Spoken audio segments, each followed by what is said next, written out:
Rudi Gunawan Syarfi, SEMMT Datuk Rajo Endah dan merupakan salah satu dari 5 tokoh adat tertinggi atau pucuk bule suku Tanjung Nagari Kurai Limojorong Bukit Tinggi pasca dilewakannya ju dalam waktu dakik ko akan dilakukan konsolidasi ke dalam padu anak kemenakan dan ado di Persekutuan Tanjung Nagari Kurai Limojorong Bukit Tinggi serupa meningkatkan pendidikan baradai. Menurut Rudi Gunawan Syarfi dan kesehariannya pekerja di Pertamina Hulu Energi itu bahawa kaderisasi pendidikan baradai di Persekutuan Tanjung Nagari Kurai Limojorong Bukit Tinggi perlu ditumbuhan dan jangan sampai terputui. Selain hubungan nan rancak antara mama jo kepenakan jo peningkatan sinergi jo Pemko Bukit Tinggi Salamoko dan Allah baik akan taruh di tingkatan. Iya, ke dalam dulu. Awak lihat mungkin dan bisa dikonsolidasi ke dalam. Jadi anak mudanya pendidikan berasa pendidikan harus tingkatkan.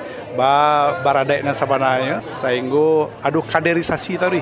Jadi jangan sampai terputui gitu. Jadi cara baradai dan batua orang Kuren sabananya seperti apa sehingga bisa menjadi kader dan diteruskan terus. Jadi pendidikan baradai dan berkelanjutan itu harus kerajaan dengan pemerintah tentu harus bersinergi. Sinergi ini hubungan sangat bagus. Jadi kesempatan untuk memperbaiki posisi orang adat dan pemerintahan dan untuk kebaikan masyarakat di Bukit Tinggi. Jadi kalau dia kemenakan, Ambo mendukung ceria pandai di banyak sudah tu beliau-beliau itu dan memang ahli memberi masukan ke Niak Mama.